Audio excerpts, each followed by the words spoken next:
The fog drifts low over the cobbled streets, the early morning silence broken only by the steady rhythm of blacksmith's hammer striking iron. The clang resonates through the thick mist like the pulse of the town itself. The village is wrapped in a heavy stillness, the air damp and cold. The sound of the hammer reverberates against the stone walls of the houses, a steady beat in the silence of the waking town.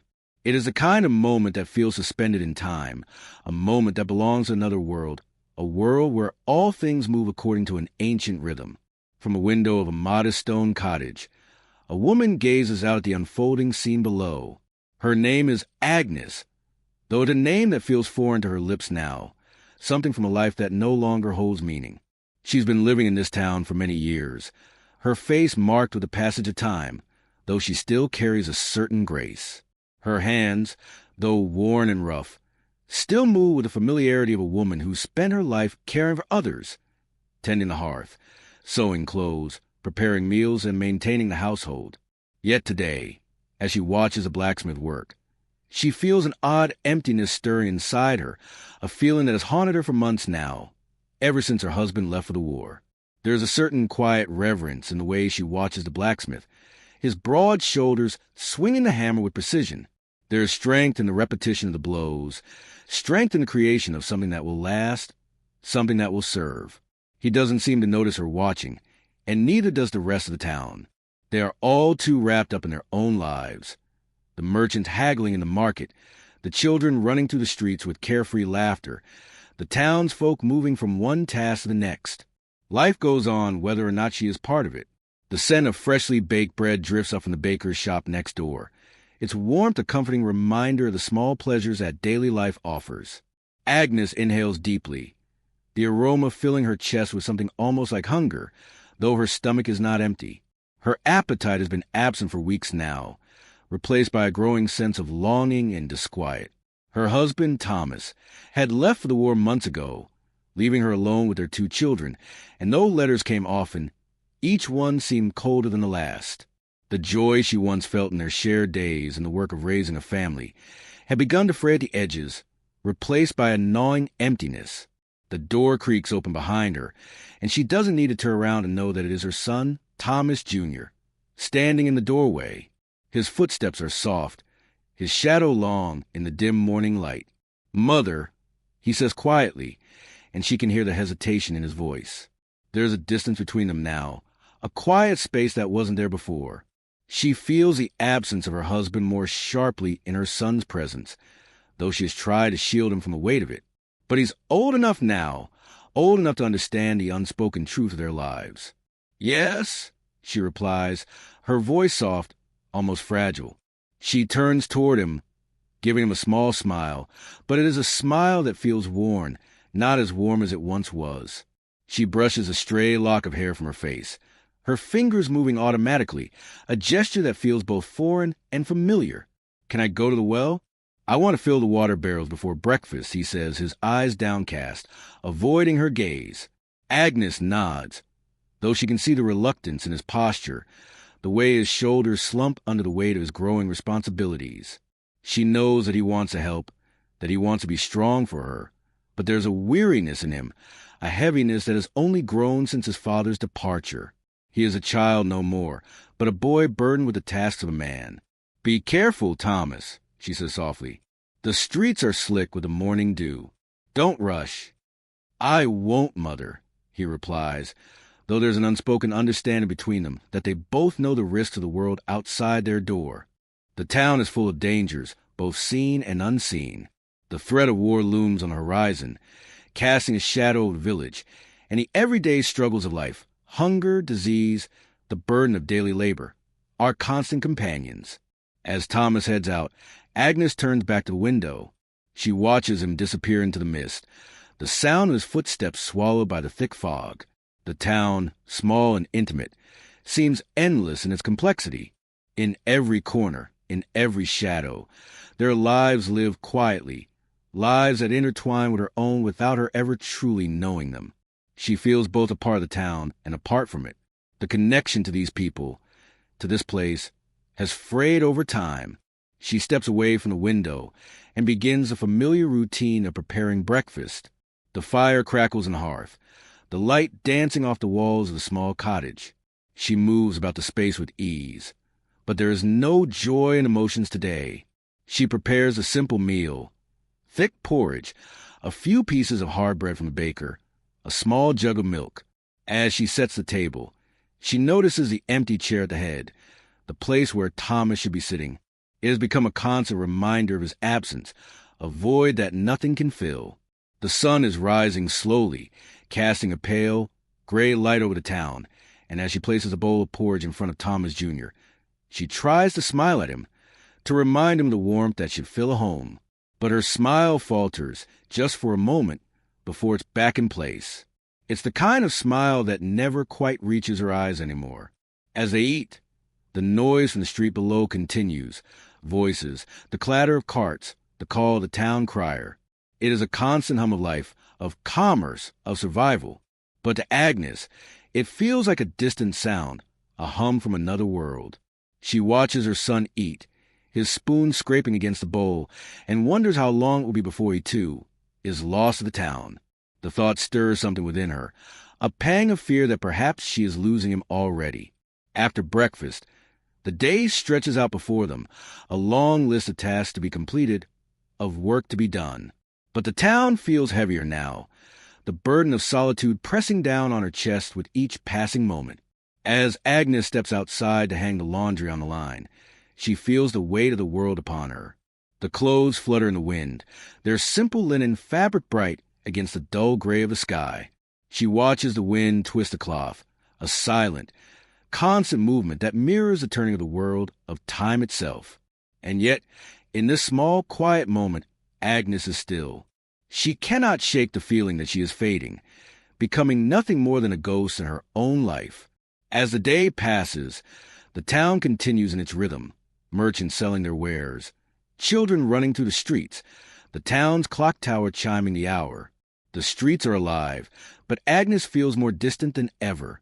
She wonders briefly, what would it be like to step outside of this life, to leave the weight of these responsibilities behind? But where would she go? What would she be without the town, without this house, without the echo of her husband's absence that has become her shadow? By the time evening falls, a soft orange light spills across the cobble streets. Agnes and Thomas Jr. have finished their chores, but the silence between them remains. They sit together at the small wooden table, eating in silence, the flickering light of the candle casting long shadows on the walls. The sound of fire crackling in the hearth is the only noise, the only comfort in the oppressive quiet that has settled between them. The town outside continues on, the hum of life never ceasing. But for Agnes, the day is over. She is alone, as she has been for months now. The night comes, and she returns to the window, gazing out at the darkness. The fog has settled back over the town, and the sound of the blacksmith's hammer is distant, a faint memory of a time when life felt full, when she was part of something larger. Now, the only thing that remains is a quiet pulse of the town, steady and unchanging, a rhythm she no longer understands. And in that moment, she wonders if she will ever feel whole again. The bells of the town's church toll with a deep, resonating sound that travels through the square, echoing off the stone walls of homes and shops alike. The vibrations shake the air, reverberating in the bones of those who hear them. It is a sound that signifies the beginning of the day in the medieval town, a call that pulls the villagers from their slumber and into the rhythm of the world around them. The bell's toll is sacred, marking the hour with a reverence that only those who live within the shadow of the church can truly understand. In the square, the hustle of the market is beginning, though it is still early. The thick, gray mist that had hung over the cobbled streets since the first light of dawn is slowly beginning to dissipate, and the air smells faintly of wet stone and the remnants of last night's rain. It is in these quiet, early moments that the town begins to reveal its secret life, its pulse beneath the surface. A young boy, no older than 8, carries a small, woven basket in his arms, walking to the marketplace with a careful, deliberate pace. His name is William, though his life is still a mystery, his place in the world uncertain. He is one of many children in the town, but there is something in the way he moves through the world that sets him apart from the others. His hair is dark, tangled by the wind, his face streaked with the dirt of the streets. His clothes are worn, patched in places where the fabric is frayed. But there's pride in the way he holds his head, as if he carries more than the weight of his basket. He carries the weight of responsibility. William is on an errand for his mother, a task that, in the grand scheme of the world, would be considered small. But to him, it is important. It is his job to collect bread from the baker's stall, to bring it home so that the family can have their breakfast. He takes his duty seriously, and as he walks through the square, he notices the small details. The smell of roasting meats from the butcher's stall, the way the cloth of the merchant's tents flutters in the breeze, the low murmur of voices as townsfolk haggle over prices. It is a world that is both familiar and strange to him. He has lived in this town all his life, and yet, as he looks around, he feels a kind of disconnect, as if he is part of something bigger, but also apart from it. The town is alive with people, but he feels as though he is drifting through it unnoticed, as though he is a shadow on the fringes of a world he does not quite understand. The adults move past him, lost in their own lives, and he feels small beneath their gaze. At the baker's stall, the air is heavy with the scent of fresh bread, its warmth almost tangible, rising in the cool morning air. The baker, a large man with hands covered in flour, greets him with a nod, already knowing what he's come for. William places a basket on the counter, and the baker, without a word, fills it with loaves of warm bread. The boy watches the man's hands move with expert precision, the motion so practiced that they seem automatic, as though he has done this 1,000 times before. The baker's eyes are kind, but they are tired, as if the weight of his own world is too heavy to bear. As William takes the basket, the baker pats him on the head with a flour-dusted hand, a simple gesture that carries more meaning than he will ever understand. The boy nods and turns to leave, but as he does, he catches sight of the town crier at the far end of the square, his bell ringing with an urgency that catches the attention of everyone nearby. The crier's voice rises above the bustle of the market, carrying a message that will soon be passed from mouth to mouth, whispered like a secret in every corner of the town. The message is unclear from this distance, but it is enough to make William pause, his steps faltering for a moment. Something in the air changes. The town's usual hum of life seems to quiet, if only for an instant. William feels it, too, a shift, a tremor in the world around him that he cannot name. But it passes as quickly as it arrives, swallowed by the everyday sounds of life. The town moves on, as it always does. As William makes his way back to the square, he notices something else. Children play in the street, their laughter ringing out like music in the otherwise heavy silence of the morning. They are running, darting between market stalls, chasing each other with an energy that is foreign to him. Their laughter is carefree, innocent, a sharp contrast to the burdened lives of the adults who watch over them. William's gaze lingers on the children for a moment, and then, without warning, a sharp pang of longing settles in his chest. He has seen them play before, but today, it feels different. Today, it feels like something he can never quite touch. The joy they carry with him seems so far removed from his own world. He cannot remember the last time he laughed like that, the last time he felt free enough to run, without the weight of the world pressing down on him. His life is full of chores, of duties, of quiet, unspoken responsibilities. He is expected to be strong, to be the man of the house while his father is away. His father, the thought of him stirs something deep inside William, a mixture of pride and sorrow.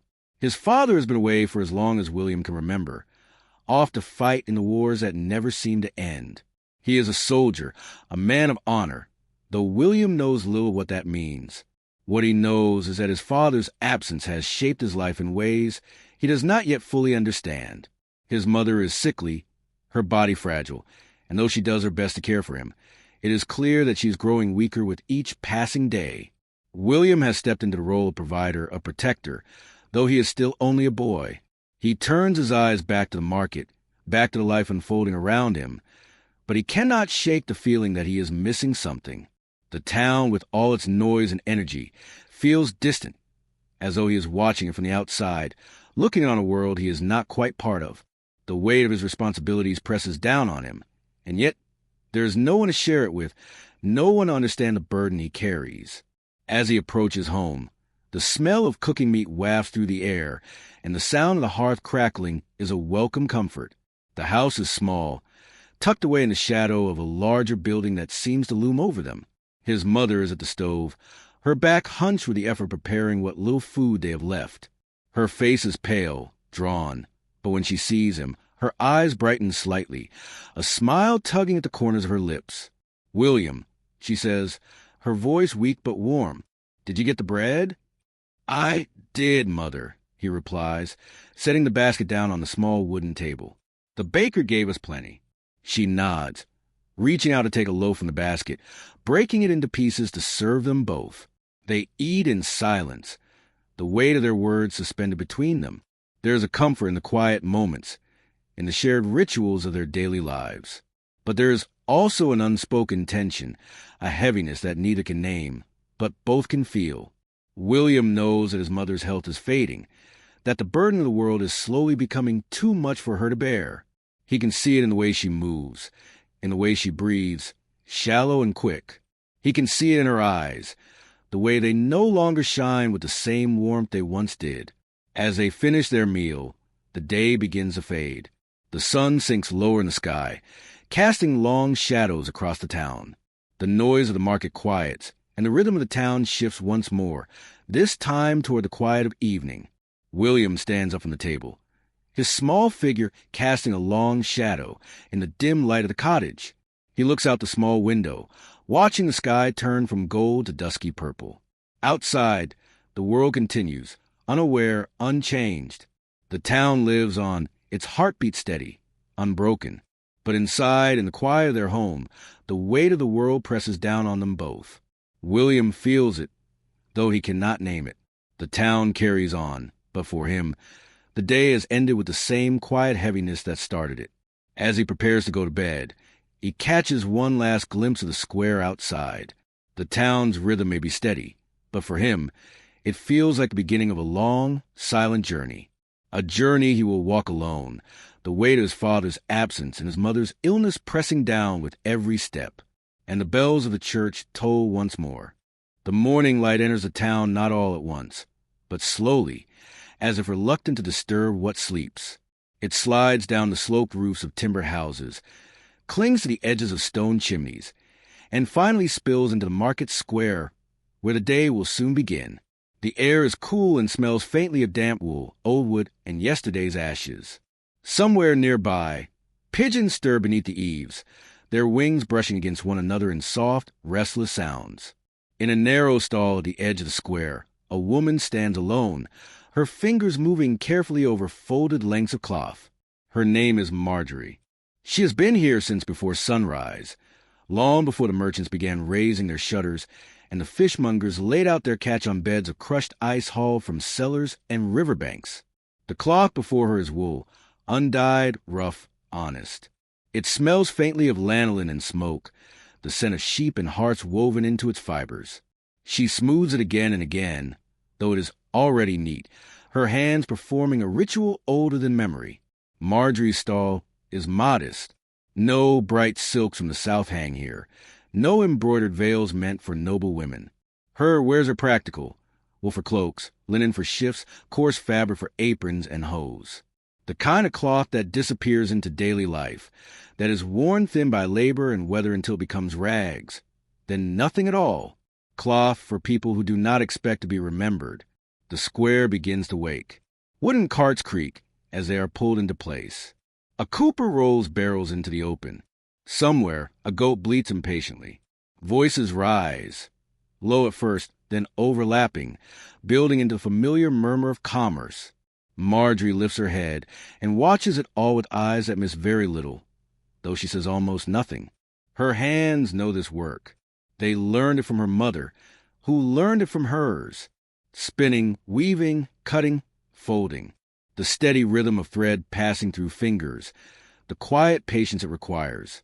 Marjorie remembers sitting on the floor as a child, watching the loom dominate the room like some wooden beast, her mother's foot pressing the treadle, her arms moving in practiced certainty. The sound of it, thrum, clack, thrum, had once been a sound of safety. Now, the loom stands silent in her home. She adjusts the edge of a bolt of cloth just as the first customer arrives, an older woman wrapped in a faded cloak, her face sharp with years of wind and worry. They speak briefly, in the local tongue thickened by habit and class. There is no haggling today, only necessity. Marjorie measures a cloth with a length of cord, cuts it cleanly with shears dulled by decades of use, and wraps it carefully. Coins change hands, dull and warm from another body's palm. When the woman leaves, Marjorie watches her go, the hem of her cloak brushing against the stone. She wonders, not for the first time, how many lives her cloth has warmed. How many children were swaddled in it? How many men were buried in it? Cloth bears witness. She thinks. It touches everything. As the morning deepens, the square fills. Bells ring from the church tower, marking the hour. Their sound rolls outward, heavy and slow, settling into the bones of the town. Marjorie pauses when she hears them, her fingers stilled on the cloth. Once, she used to mark the bells by listening for another sound that followed, the creak of a door, the shuffle of boots, a familiar cough. That sound no longer comes. Her husband had been a dyer, his hands always stained with madder or woad, his nails permanently blue or red. He smelled of boiled vats and sharp herbs, of damp stone and sweat.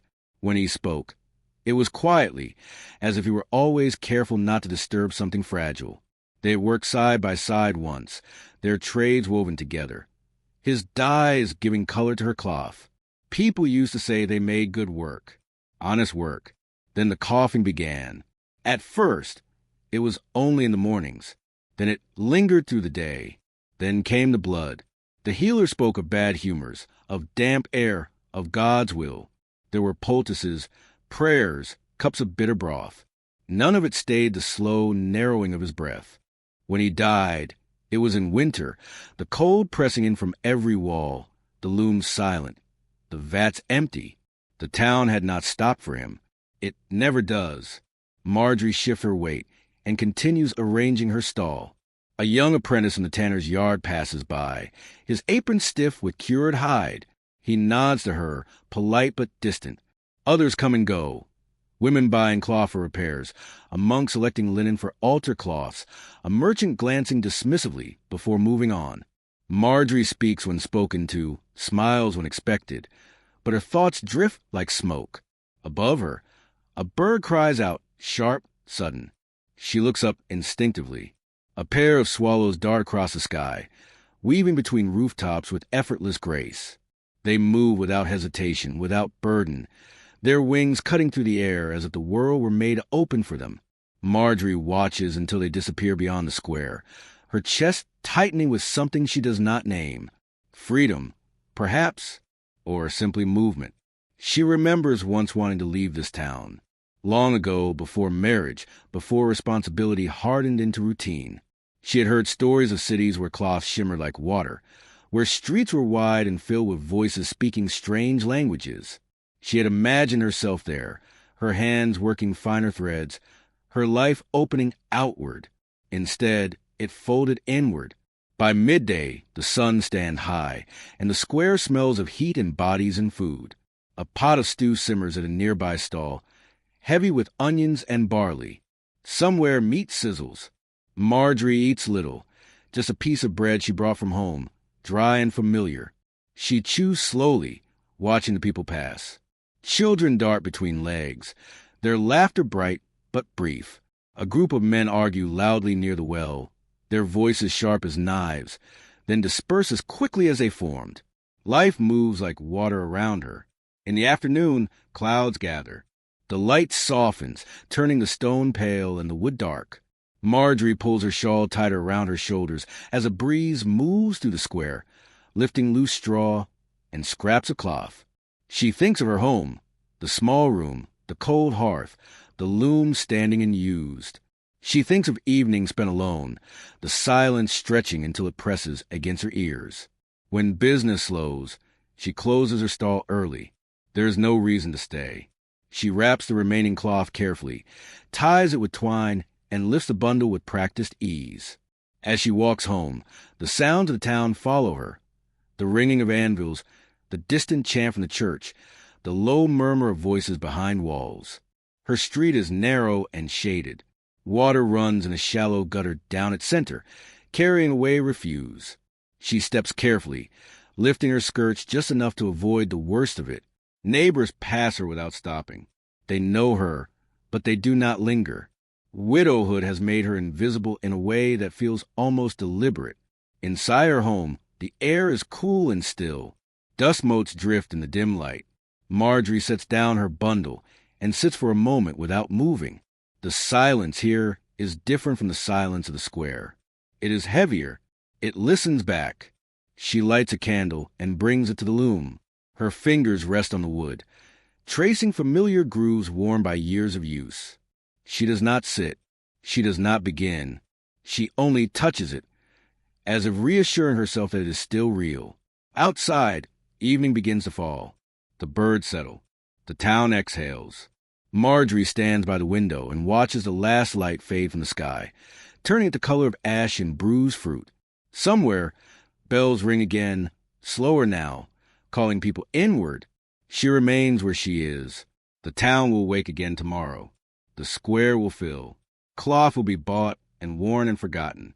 And Marjorie will stand at her stall, smoothing wool, watching birds, carrying a life shaped by hands and lost in quiet endurance. A life that does not leave, but does not entirely belong. The town's gates open with a long, aching groan, with protesting against iron as the hinges surrender to mourning. The sound carries across the road like a warning or a welcome, depending on who hears it. Mist clings to the ground beyond the walls, pale and restless, curling around the boots of travelers who have slept where the road allowed it. The gate is tall, scarred with old marks, knife scratches, burned pitch, the memory of hands at once pounded against it in desperation. A young girl stands just outside the threshold, her fingers knotted tightly into her mother's sleeve. Her name is Ellen, and she has not yet learned how to let go. She is small for her age, thin from weeks of travel, her hair braided tightly to keep it from tangling in the wind. Dust clings to the hem of her dress, dulling what was once a faded blue. Her shoes, soft leather, cracked at the seams, have grown too tight for her feet, but she does not complain. She has learned when silence is safer than need. The town looms before her like something alive. Stone walls rise higher than any tree she has ever seen, their surfaces cold and uneven, patched and repatched over generations. Above them, roofs cluster together like folded wings, chimneys breathing thin trails of smoke into the pale sky. The smell of it reaches her first. Bread, ash, damp wood, animal sweat. It is a smell of people who stay. Her mother stands beside her, tall but hollowed, as if something essential has been scooped out and never returned. Her cloak is heavy, stained at the hem, the wool worn thin where it has been clutched too often. One hand holds a bundle of belongings, everything they own now, while the other grips Ellen's wrist with a pressure that is neither cruel nor kind. It is simply necessary. They have walked for many days to reach this place, through fields stripped bare by harvest, through villages that close their doors at night, through stretches of road where no bird sang. Ellen does not fully understand why they left their old home, only that it burned and that her father did not walk away from it with them. The guard at the gate watches them without expression. His mail shirt glints faintly beneath a patched surcoat bearing the town's faded emblem. He asks questions in a voice worn thin by repetition. Names, origins, purpose. Ellen's mother answers quietly, carefully, as if each word cost her something. The guard nods at last and gestures them through. As they step inside, the gate closes behind them with a final, echoing thud. The sound settles in Ellen's chest like a stone. The street beyond the gate is narrow and alive. People move past them in steady streams. Merchants with carts, women carrying baskets, children darting between legs like birds. The ground beneath their feet is uneven stone, worn smooth by centuries of footsteps. Water runs in shallow channels, carrying refuse away from the heart of the town. Ellen watches it carefully, stepping where her mother steps, afraid to fall behind. The town feels louder than the world she has known, not just in sound, but in presence. Voices overlap in languages she does not recognize. Bells ring somewhere deep within the streets, their tone heavy and slow. A man coughs violently nearby. A dog barks. Somewhere, metal strikes metal, sharp and bright. Ellen turns in a slow circle, trying to take it all in. A woman passes carrying live chickens, their wings flapping weakly. A man leans out of a window and pours something foul-smelling into the street below. Cloth hangs from upper floors, shirts, stockings, linen sheets, fluttering like flags. Faces glance at her and then away, already absorbed back into their own lives. She feels very small. Her mother leads her toward the market square, where the street widens and the buildings lean back just enough to let light in. Stalls line the edges, their wooden frames darkened by age. Food is laid out openly. Root vegetables still caked with soil, dried fish strung on cords, loaves of bread stacked like offerings. The smell is overwhelming. Ellen's stomach twists with hunger she has learned not to voice. Children play nearby, chasing one another with sticks and shouts. Their laughter rings sharp and sudden, cutting to the murmur of the crowd. Ellen stops walking without realizing it. She watches them, her mouth slightly open, her chest tight. She remembers playing once, in the yard behind their old house, before the fire, before the nights grew loud and uncertain. For a moment, the memory rises so clearly that she almost reaches for it. Her mother tugs her forward. "Do not stare," she says softly, not unkindly. People notice. They stop near the edge of the square, where the traffic thins. Her mother sets down the bundle and rests for a moment, one hand pressed to her side. Ellen watches her closely. She has learned to read the signs, the way her mother breathes, the way her shoulders tense. There is pain there, deep and constant, though it is rarely spoken of. Nearby, a woman sells bowls of thin stew. Steam rises from the pot, carrying the scent of barley and onion. Ellen's mouth waters. Her mother counts coins in her palm, few, worn smooth. After a long moment, she nods and hands them over. They share a single bowl, eating slowly, the warmth spreading through Ellen's chest like something sacred. As they eat, Ellen listens. Snatches of conversation drift past. News of taxes, of sickness in another quarter of the town, of a Lord's decree posted near the church. Words about guilds, rents, labor. None of it makes sense to her, but she feels the weight of it all the same. This town is governed by rules she does not yet know, and she understands instinctively that breaking them carries consequences. When the bowl is empty, her mother thanks the woman and gathers their things. They walk again, this time toward the church, its stone face rising solemn and unmoving at the heart of the town. The doors are open, and Ellen peers inside as they pass. Candlelight flickers against carved saints.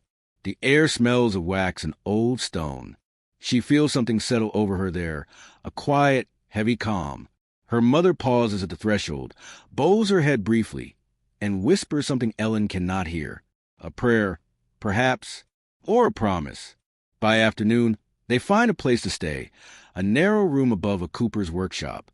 The stairs are steep, the ceiling low. Light enters through a single small window. It is not much, but it is shelter. The cooper's wife shows them where to sleep, her expression guarded but not cruel. She speaks of rules, of rent, of work that may be found if they are useful. That night, as the sound of the town soften and stretch into distance, Ellen lies awake beside her mother on a thin pallet. The walls creak. Somewhere below, a man snores. From far away, bells toll the hour. Ellen stares at the ceiling, tracing cracks in the wood. She feels the town pressing around her, vast and unknowable. She does not know what tomorrow will bring. She does not know if this place will keep them or swallow them whole. Her mother's hand finds hers in the dark. The grip is firm, grounding. Outside, the town breathes. Inside, Ellen listens. She has crossed the threshold. The road is behind her now. Whatever she will become begins here. Midday presses down on the town like a hell breath. The sun stands high above the rooftops, pale and unforgiving, its light flattening the colors of stone and wood until everything looks worn and tired. Heat clings to the narrow streets, trapped between close-set buildings where air rarely moves. The smell of earth, sweat, and refuse hangs low, thickened by the smoke drifting from cook fires and forges. A man walks through the market rows with slow, measured steps. His name is not spoken by anyone nearby. Few would ask it. He is known only by his labor, by the shape of his body bent beneath years of work. His tunic is plain, once brown, now bleached unevenly by sun and rain. The fabric pulls tight across his shoulders, stretched in where muscle and bone press against it. His boots are cracked, repaired so many times that the leather no longer remembers its original shape. His hands are what mark him most. Broad, calloused, scarred with small pale lines where tools slipped, where a rope burned, where splinters lodged and were dug out without ceremony. These hands have lifted stone, hauled timber, turned soil heavy with clay. They are hands that know weight. He moves past the stalls without stopping. The cries of merchants rise around him. Prices shouted, promises made. A butcher sharpens his knife, the scrape harsh and rhythmic. A fishmonger swats flies from silver scales laid out on damp boards. Children tug at their mother's skirts, pleading in thin voices. Coins clink. Laughter breaks out, sharp and sudden, then fades. None of it reaches him. His eyes remain lowered, fixed on the ground just ahead of his feet, as if he is counting stones to steady himself. The world feels too loud today. Each sound presses against him like an accusation. He breathes through his mouth, slow and careful, tasting dust and heat. He is late returning home, but no one waits for him in the square. His work ended early. There was no more timber to haul, no stone left to cut. The foreman dismissed him with a nod, already turning his attention to someone else. Tomorrow, perhaps there will be more. Perhaps not. He passes the baker's stall. Warm air spills outward, rich with the smell of fresh bread. The scent pulls at something deep in his chest. His stomach tightens painfully. He has not eaten since morning. A thin broth stretched too far with water. He slows just for a moment, his gaze lifting to the stacked loaves, their crusts golden and cracked. He does not stop. Coins are heavy things. They disappear quickly. He has learned to measure hunger against need, and today, hunger loses. As he moves on, the town shifts around him. The street narrows. The press of bodies lessens. Houses lean close, their upper stories almost touching, shutting out the sky. Water trickles along a shallow channel at his feet, carrying scraps of peel and straw. He steps carefully, lifting his boots just enough to avoid the worst of it. His thoughts drift where his body does not wish to go, to the room behind his own door. It is dark there, even at midday. The window is small, the light weak. The air smells of herbs, of sickness, of something sour beneath it all. The sky darkens early beyond the town walls, not with sudden night, but with a slow bruising of color, gray sinking into violet, violet deepening toward blue-black. Wind moves through the high grass outside the road, bending it in waves that whisper and then fall silent. The banners above the gate hang slack, their faded colors barely visible in the dying light. When they stir, they do so reluctantly, like tired lungs drawing breath. A woman walks alone along the outer path, her boots pressing into damp earth softened by recent rain. Her name is not spoken aloud here. In the town, she is known only by what she does, not who she is. People refer to her with lowered voices and careful pauses. Some call her healer. Others do not say her name at all. She keeps her hood up, though there is no one close enough to recognize her.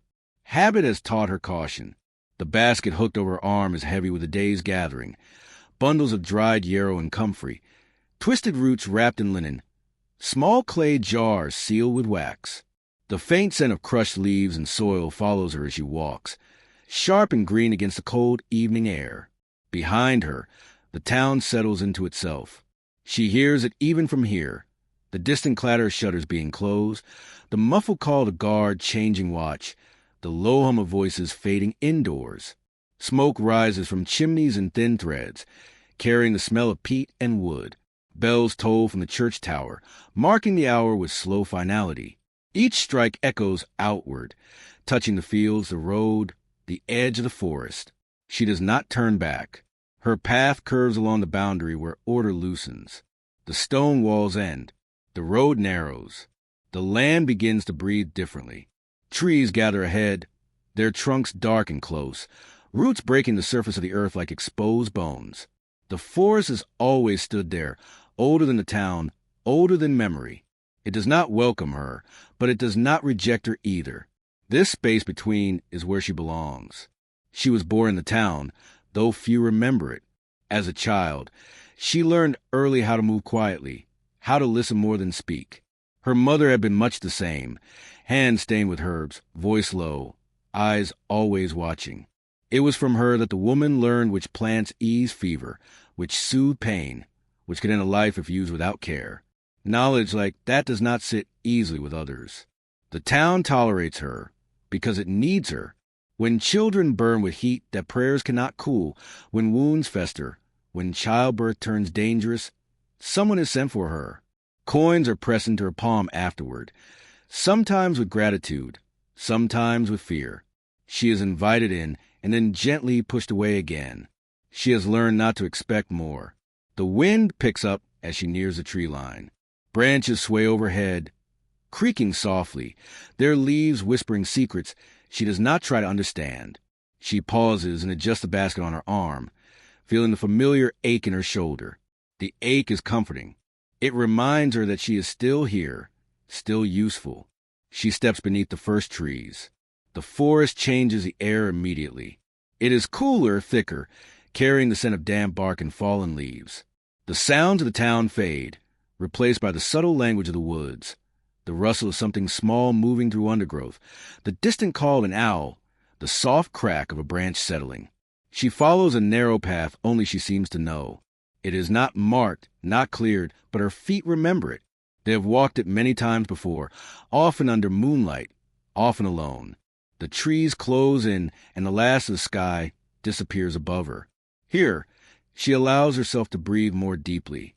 She stops at a clearing where the ground dips slightly, sheltered from the wind. A small structure stands there, a hut built from timber and stone, its roof patched with sod. Smoke curls from a hole at the top. She kneels and sets down her basket, her movements careful, deliberate. Inside the hut, the air is warm. A fire burns low on the hearth, fed by slow-burning wood. Shelves line the walls, crowded with jars, bundles, and tools, knives, pestles, bits of cloth stained dark with age. Everything here has a place. Everything has been touched by her hands. She removes her cloak and hangs it near the door. Her hair falls loose down her back, streaked with gray. She moves to the table and begins to sort the herbs, laying them out to dry, murmuring names under her breath. Not prayers exactly, but acknowledgments. Each plant carries a story. Each has taken time to learn. As she works, her thoughts drift, not to the town, but to those who passed through her life briefly, intensely. The woman who screamed and cursed her until the pain eased. The man who wept openly when his fever broke. The child who lived when everyone expected death. The ones who did not. She remembers them all. Night deepens outside. The forest settles into stillness. The fire crackles softly. She pours herself a cup of water, infused with herbs, and drinks slowly, feeling the warmth spread through her chest. This is her hour, the space where no one calls her name, where no one watches her hands with suspicion. Here, she is simply herself. Later, she steps outside again. The moon has risen, pale and thin, casting silver light across the clearing.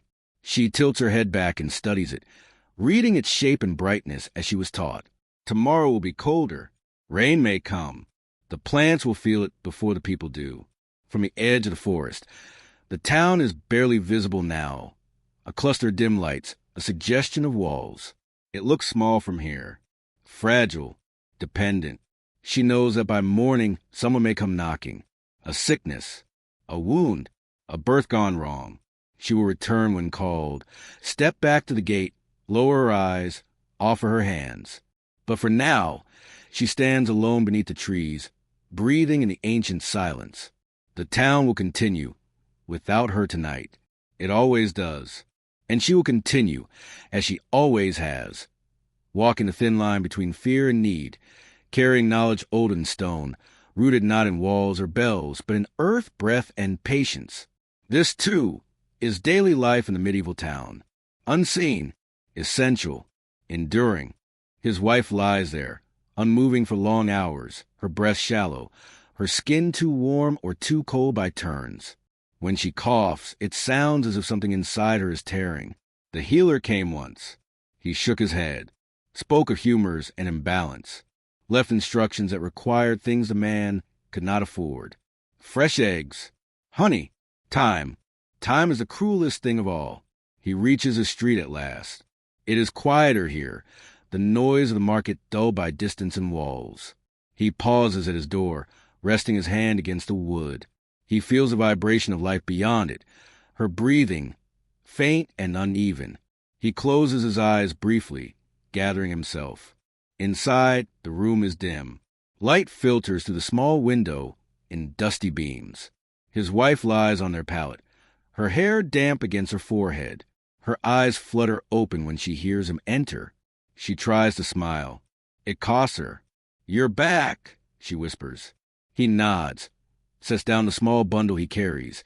Nothing of interest, only tools. He moves to her side and kneels, careful not to jostle the pallet. He places a hand against her cheek. Her skin is hot today. Fever, again. "I'll fetch water," he says quietly. She shakes her head, barely. "Rest," she murmurs. "You're tired." He does not answer. Instead, he rises and pours water from the jug, dips a cloth into it, wrings it out, presses it gently against her forehead. The gesture is practice, reverent. This, too, is labor. Outside, the afternoon drags on. The town continues its endless turning. Somewhere nearby, a child cries. A cart rumbles past. A bell rings the hour. Inside the room, time thickens, slows, pulls around the two of them. He sits beside her until her breathing evens slightly. When she sleeps, he allows himself to slump forward, elbows on knees, hands dangling uselessly between them. The silence presses close. He thinks of other men in the town, men who drink at midday, who laugh loudly, who speak of plans and seasons and futures. He does not begrudge them their ease. He simply feels far removed from it, as though his life has narrowed to this single room, this single task, to endure. As evening approaches, the heat finally loosens its grip. Shadows lengthen across the floor. He rises to prepare what little food remains. Bread crust softened in water, a pinch of salt. He eats standing, quickly, listening for any change in her breathing. When night comes, it comes fully. Darkness fills the corners of the room. He lights a single candle. The flame wavers, then steadies. Its light throws her shadows against the wall, his broad and bent, hers small and still. He lies beside her at last, careful, listening. Outside, the town settles into its night rhythm. Doors close. Voices soften. Somewhere, a dog barks once, then stops. Bells toll the final hour. He stares into the dark. Tomorrow, he will rise again. He will walk the same streets. He will lift what is given to lift. He will pass the baker's stall and smell the bread. He will return here and hope. This is how life works in the town. Not in great moments, not in songs or sermons, but in the quiet endurance of men who carry weight no one sees, in rooms where love and fear breathe together, waiting for morning. The tavern announces itself long before its door is reached. Warm light leaks through narrow windows cut deep into stone, trembling with the movement of flame. The smell of smoke and ale drifts into the street, thick and inviting, carrying with it the low murmur of voices and the dull thud of a fiddle being tuned. In a town that grows cold quickly after sunset, this place becomes a kind of hearth for strangers. A man stands just beyond the doorway, pausing as if unsure whether to enter. His cloak is damp from the evening mist, the wool heavy against his shoulders. The hood shadows his face, but his posture reveals weariness that no darkness can hide. He has walked the streets for hours, letting the town empty itself of daylight, while his thoughts refuse to quiet. At last, he pushes the door open. Sound spills out at once. Laughter rises and falls like waves. Wooden benches scrape against the floor. Tankards knock together. The fire at the center of the room crackles loudly, its sparks leaping upward as if eager to escape the low-beamed ceiling. The air is dense. Ale sweat, roasted meat, wet wool. It wraps around him, warm and suffocating. He steps inside and lets the door close behind him. The tavern is not large, but it feels full of bodies, of stories, of lives brushing against one another for the space of an evening. Men sit shoulder to shoulder, faces flushed, voices loud. A woman near the hearth hums softly while stirring a pot, her song nearly swallowed by the noise. A dog sleeps beneath a table, twitching in its dreams. The man moves along the wall, careful not to draw attention. He chooses a table in the corner, far from a fire. The wood beneath his fingers is worn smooth, etched with shallow cuts. Names, symbols, years reduce to marks made by idle hands. He sits and exhales slowly, as if only now allowing himself to rest. A serving girl approaches. She is young, but her eyes are already tired. He asks for ale in a voice so quiet she almost misses it. When she returns, he wraps his hands around the cup, feeling its warmth seep into his palms. He does not drink right away. Instead, he watches. A group of laborers near the fire argue over something trivial, a disputed game, a misremembered tale. Their laughter comes easily. At another table, two men speak in low tones, heads close, hands gesturing subtly. Secrets are exchanged here as often as coins. In the corner opposite him, an older man stares into his drink, unmoving, as if the liquid hold an answer he has not yet found. The man at the corner table feels himself dissolve slightly, his edges softening. In this place, no one asks who he is or where he comes from. He is simply another shadow among many. He lifts the cup and drinks. The ale is bitter, rough on the tongue, but it warms him nonetheless. He welcomes the sensation. It grounds him in his body, here and now, instead of where his thoughts keep wandering. Home. The word feels uncertain. He has not spoken it aloud in some time. Once, home had been a room filled with voices, with the smell of bread baking and smoke curling toward the rafters. Once, it had meant a woman's laughter, quick and sharp, echoing through narrow spaces. Once, it had been a place he returned to without hesitation. Now, it is only a memory, and a fragile one at that. He turns his cup slowly, watching the surface of the ale ripple. The firelight dances in it, breaking into pieces. He thinks of the choices that brought him here, none of them dramatic on their own, each one small and reasonable. A job taken, a road chosen, a silence left unbroken when it should have been filled with words. The tavern grows louder as the night deepens. A musician finally begins to play, the fiddle's notes thin but earnest. Some join in singing, voices rough and uneven. The sound fills the room, pressing against the walls, rising toward the ceiling beams darkened by decades of smoke. The man listens without joining. Music, like memory, has a way of opening doors better left closed. He feels eyes on him and looks up. A figure stands near the door, a woman wrapped in a plain cloak, her head pushed back just enough to reveal a face marked by travel. Her gaze meets his briefly. There is no recognition there, no history, and yet something passes between them all the same, a shared understanding, perhaps, of roads walked alone, of nights spent wondering whether turning back is still possible. She moves on, disappears into the press of bodies. The moment passes. He finishes his ale and orders another, though he drinks it more slowly. The warmth spreads through him now, loosening something tight behind his ribs. His thoughts soften, lose their sharp edges. Outside, the town sleeps uneasily. Guards make their rounds. Doors are bolted. Somewhere, a bell tolls the hour. Inside the tavern, time feels suspended, held together by firelight and breath. As the night wears on, the crowd thins. Some leave arm in arm, others alone. The musician stops playing. The fire burns lower. The serving girl wipes tables with slow, tired movements. The man remains. At last he rises. He leaves coins on the table, more than required. He does not wait for thanks. He pulls his cloak tight and steps back into the night. The air outside is cold, sharp against his skin. The street is quiet now, the stones gleaming faintly with moisture. He stands for a moment, listening to the silence, so different from the noise he has left behind.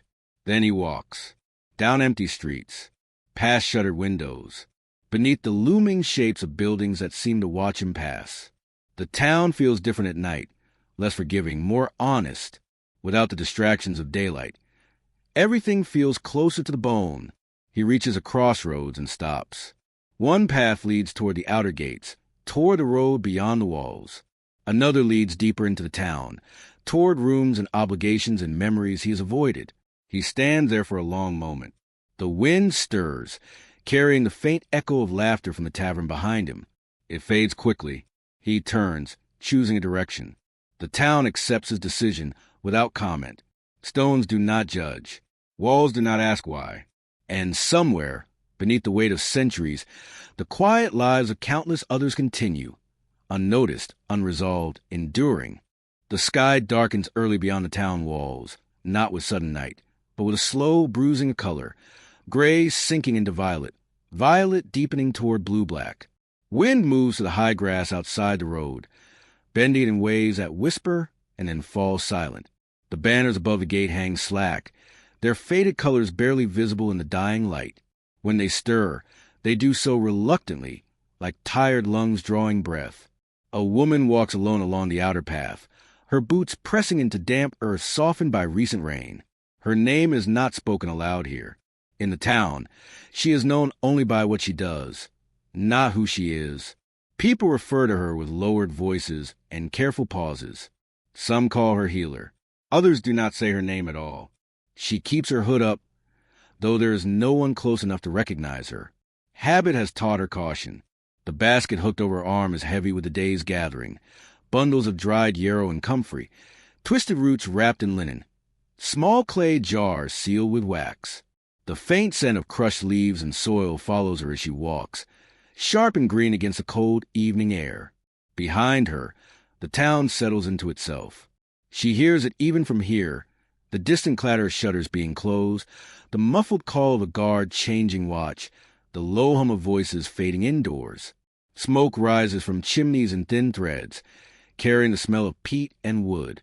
Bells toll from the church tower, marking the hour with slow finality. Each strike echoes outward, touching the fields, the road, the edge of the forest. She does not turn back. Her path curves along the boundary where order loosens. The stone walls end. The road narrows. The land begins to breathe differently. Trees gather ahead, their trunks dark and close, roots breaking the surface of the earth like exposed bones. The forest has always stood there, older than the town, older than memory. It does not welcome her, but it does not reject her either. This space between is where she belongs. She was born in the town, though few remember it. As a child, she learned early how to move quietly, how to listen more than speak. Her mother had been much the same, hands stained with herbs, voice low, eyes always watching. It was from her that the woman learned which plants ease fever, which soothe pain, which could end a life if used without care. Knowledge like that does not sit easily with others. The town tolerates her because it needs her. When children burn with heat that prayers cannot cool, when wounds fester, when childbirth turns dangerous, someone is sent for her. Coins are pressed into her palm afterward, sometimes with gratitude, sometimes with fear. She is invited in and then gently pushed away again. She has learned not to expect more. The wind picks up as she nears the tree line. Branches sway overhead, creaking softly, their leaves whispering secrets she does not try to understand. She pauses and adjusts the basket on her arm, feeling the familiar ache in her shoulder. The ache is comforting. It reminds her that she is still here, still useful. She steps beneath the first trees. The forest changes the air immediately. It is cooler, thicker, carrying the scent of damp bark and fallen leaves. The sounds of the town fade, replaced by the subtle language of the woods. The rustle of something small moving through undergrowth, the distant call of an owl, the soft crack of a branch settling. She follows a narrow path only she seems to know. It is not marked, not cleared, but her feet remember it. They have walked it many times before, often under moonlight, often alone. The trees close in, and the last of the sky disappears above her.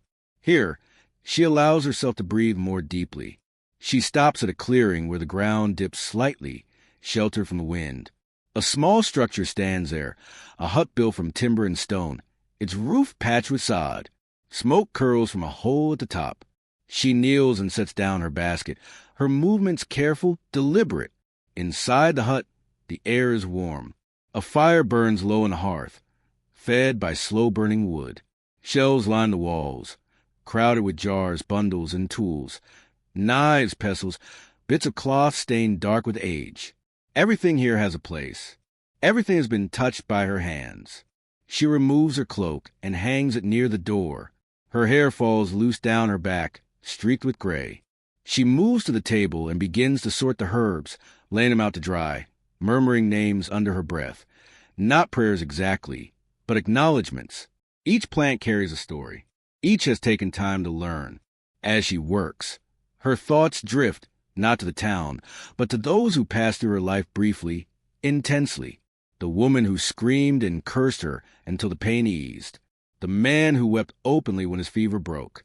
The child who lived when everyone expected death. The ones who did not. She remembers them all. Night deepens outside. The forest settles into stillness. The fire crackles softly. She pours herself a cup of water infused with herbs and drinks slowly, feeling the warmth spread through her chest. This is her hour. The space where no one calls her name, where no one watches her hands with suspicion. Here, she is simply herself. Later, she steps outside again. The moon has risen, pale and thin, casting silver light across the clearing. She tilts her head back and studies it, reading its shape and brightness as she was taught. Tomorrow will be colder. Rain may come. The plants will feel it before the people do. From the edge of the forest, the town is barely visible now. A cluster of dim lights, a suggestion of walls. It looks small from here. Fragile, dependent. She knows that by morning someone may come knocking. A sickness, a wound, a birth gone wrong. She will return when called, step back to the gate, lower her eyes, offer her hands. But for now, she stands alone beneath the trees, breathing in the ancient silence. The town will continue, without her tonight. It always does. And she will continue as she always has, walking the thin line between fear and need, carrying knowledge older than stone, rooted not in walls or bells, but in earth, breath, and patience. This, too, is daily life in the medieval town. Unseen, essential, enduring.